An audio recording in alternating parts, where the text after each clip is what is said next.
మనం ఏం చేసినా కూడా ఇవాళ మనం గమనించాల్సింది ఏమిటి అంటే, ఈ పార్టీ, ఆ పార్టీ అనే తేడా లేకుండా, ఈ ప్రభుత్వం, ఆ ప్రభుత్వం అనే తేడా లేకుండా, రాజకీయ పక్షాలన్నీ కూడా జర్నలిజం పట్ల, మీడియా పట్ల ఒక భిన్నమైన ధోరణిలో ఉన్నాయి ఇప్పుడు. ఇవి వెనుకటి వల్ల లేదు. వెనుకటి ఎట్లా ఉండేది, మనం వృత్తిలోకొచ్చిన కొత్తలో కానివ్వండి, ఓ 20, 30 సంవత్సరాల క్రితం వరకు కూడా మీడియా అంటే జర్నలిస్టులు.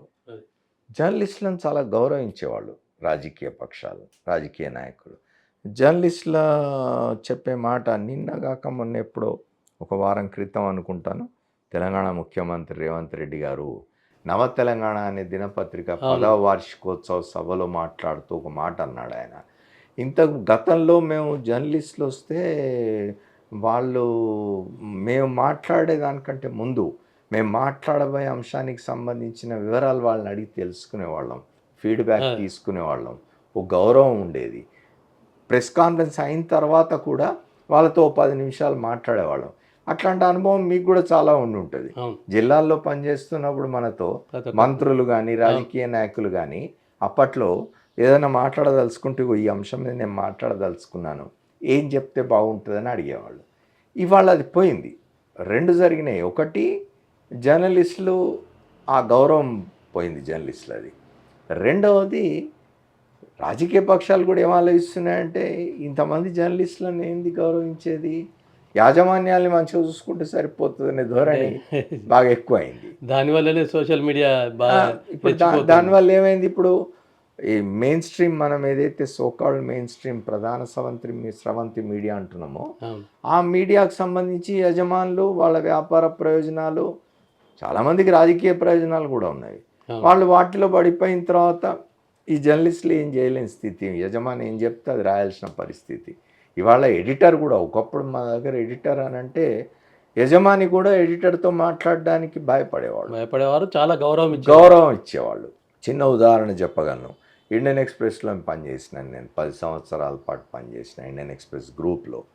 దాని యజమాని గోయంకా, రామ్నాథ్ గోయంకా ఈ దేశంలో అందరికీ బాగా తెలిసినవాడు. ఆయన ఎమర్జెన్సీలో ఇందిరాగాంధీని వ్యతిరేకించి పోరాటం చేసినవాడు.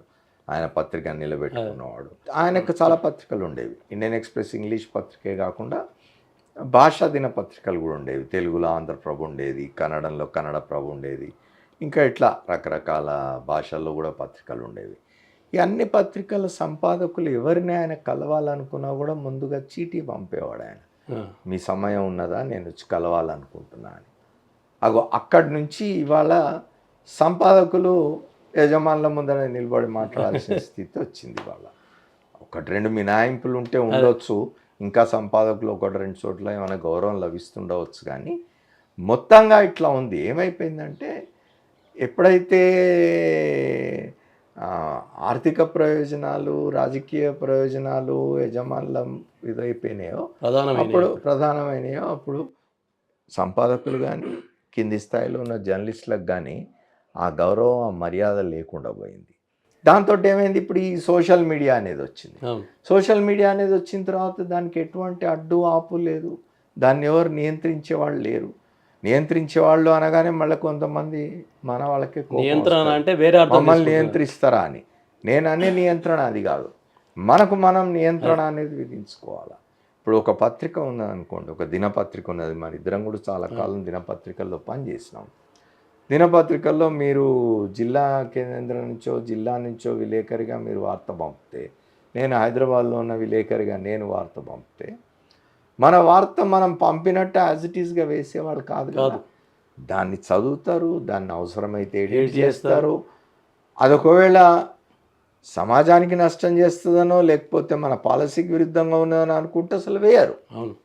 అట్లా ఉండేది.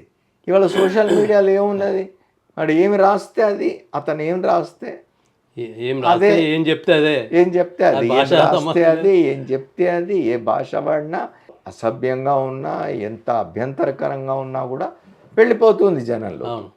అది కొంత ముప్పు, అది సమాజానికి, అది మంచిది కాదు, అది మారాల్సిన అవసరం ఉన్నది. ఇవాళ సోషల్ మీడియాలో ఉన్న వాళ్ళు చాలామంది యూట్యూబర్స్ కానీ, డిజిటల్ ప్లాట్ఫామ్స్ నడుపుతున్న వాళ్ళు కానీ, కేబుల్ ఛానల్స్ నడుపుతున్న వాళ్ళు కానీ, వీళ్ళందరూ కూడా మమ్మల్ని ఇట్లా అంటారా అని కోపం రావచ్చు, కానీ అది వాళ్ళకే మంచిది.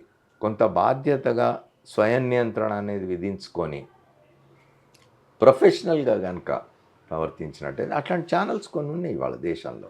మీకు జాతీయ స్థాయిలో కావచ్చు, ప్రాంతీయ స్థాయిలో కూడా కొన్ని నడుస్తూ ఉన్నాయి డిజిటల్ ప్లాట్ఫామ్స్ కొన్ని. అంటే దాన్ని నిలబెట్టుకుంటూ ఆ క్రెడిబిలిటీని, విశ్వసనీయతను నిలబెట్టుకొని కొంత గౌరవప్రదంగా ఉండే విధంగా. ఇవాళ మీరు దేశ స్థాయిలో కూడా చూసినట్టయితే జాతీయ స్థాయిలో మీకు అని శేఖర్ గుప్తా గారి ప్రింట్ ఉన్నది, లేకపోతే అనే సిద్ధార్థ వదరాజు నడుపుతున్న వైర్ ఉన్నది, ఇట్లాంటివి ఉన్నాయి కొన్ని. తర్వాత కొన్ని జాతీయ స్థాయిలో ఉన్న పత్రికలే వాటి డిజిటల్ ఇవి కూడా లాంచ్ చేసినవి. అవన్నీ కూడా చాలా జాగ్రత్తగా వీటన్నిటికీ కట్టుబడి స్వయం నియంత్రణ విధించుకొని పనిచేస్తాయి. అందరూ అట్లే చేయాలనేది మన కోరిక. ఎందుకంటే లేకపోతే సమాజంలో ఒక అన్రెస్ట్ క్రియేట్ అవుతుంది. ప్రధానంగా ఈ ఉమ్మడి తెలుగు రాష్ట్రాల్లోనే ఇది జరుగుతున్నట్టు. అట్లా ఏం లేదండి. తెలుగు రాష్ట్రాల్లో అంటే ఒకటి మీరు ఇక్కడ చూడాల్సింది ఏమిటంటే, మొదటి నుంచి కూడా ఉమ్మడిగా ఉన్న ఆంధ్రప్రదేశ్లో కానీ, ఇప్పుడు తెలంగాణ, ఆంధ్రప్రదేశ్ రాష్ట్రాలు కానీ తీసుకున్నట్టయితే మీకు ఉత్తరప్రదేశ్ ఉన్నది. ఉత్తరప్రదేశ్ భౌగోళికంగా చాలా పెద్ద రాష్ట్రం.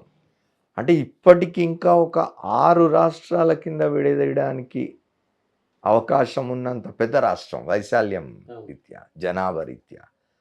అయినా మీరు ఊహించండి, ఉత్తరప్రదేశ్ రాష్ట్రంలో ఉన్న అక్రిడిటేషన్లు, జర్నలిస్టులకు ఇచ్చే అక్రిడిటేషన్ల సంఖ్య ఎంత, మన విభాజిత ఆంధ్రప్రదేశ్లో లేదా తెలంగాణ రాష్ట్రంలో అక్రిడిటేషన్ల సంఖ్య ఎంత చూడండి. అక్కడికంటే ఇక్కడే ఎక్కువ. ఇక్కడ 20,000 30,000 అవును. అక్రిడిటేషన్లు, అక్కడ 1000-1500 ఉంటుంది. ఈ మధ్యనే బీహార్ రాష్ట్రంలో ఆ రాష్ట్ర ముఖ్యమంత్రి ఆయన జర్నలిస్టుల పెన్షన్ను పెంచినాడు. ఆయన 15,000 చేస్తా అన్న. ఇక్కడ మన దగ్గర కొంతమంది జర్నలిస్టులు అక్కడ చూడు 15,000కు పెంచినాడు నితీష్ కుమార్, మన దగ్గర ఏం జరగడం లేదు, అసలు పెన్షనే లేదు అంటే. బీహార్లో మొత్తంగా ఆ పెన్షన్ అందుకుంటున్న వాళ్ళు 50 మంది 60 మంది ఉంటారు, లేదా ఒక 100 మంది ఉంటారు. మన దగ్గర 20,000 30,000 మంది ఇప్పుడు అంటే పదవి విరమణ చేసి అంటే రిటైర్ అయి ఉన్న జర్నలిస్టులే వేల సంఖ్యలో ఉంటారు. ఏ ప్రభుత్వం అయినా ఇప్పుడు నిజానికి మనం చూసినట్టయితే ప్రభుత్వాలు ప్రభుత్వ ఉద్యోగుల పెన్షన్లనే ఆపేయాలనే ఆలోచనతో ఉన్నాయి కదా, అది జరుగుతున్నది కదా. ఆ పెన్షన్ల మీద కూడా గొడవ జరుగుతున్నది కదా. ప్రభుత్వ ఉద్యోగుల పెన్షన్లు కూడా భారం అయిపోతున్నది కాబట్టి వాటిని కూడా తొలగించాలి అనే ఆలోచన కూడా ప్రభుత్వాలు చేస్తున్న టైంలో జర్నలిస్టులకు పెన్షన్లు అనేది, ఈ మాట మాట్లాడితే మీరు జర్నలిస్టులకు వైపు వృద్ధాప్య పింఛన్లు, రకరకాల పింఛన్లు ఇస్తున్నారు.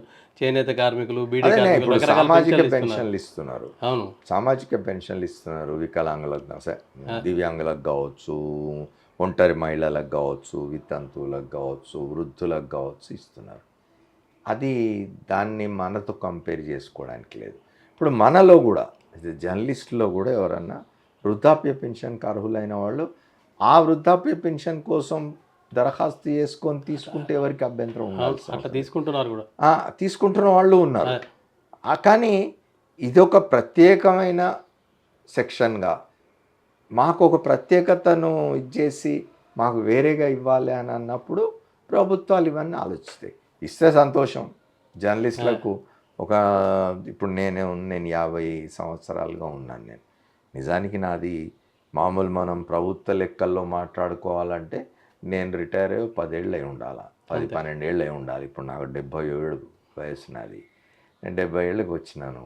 మరి నేను ప్రభుత్వ ఇప్పుడు నేను ఇంకా పనిచేసే స్థితిలో ఉన్నాను కాబట్టి నేను ఇంకా పని చేసుకుంటున్నాను, లేదా నా కుటుంబం నన్ను ఇది చేసుకునే పరిస్థితిలో ఉంది కాబట్టి ఓకే. కానీ ఏమీ లేదనుకోండి, వాళ్ళ పరిస్థితి ఏమిటి?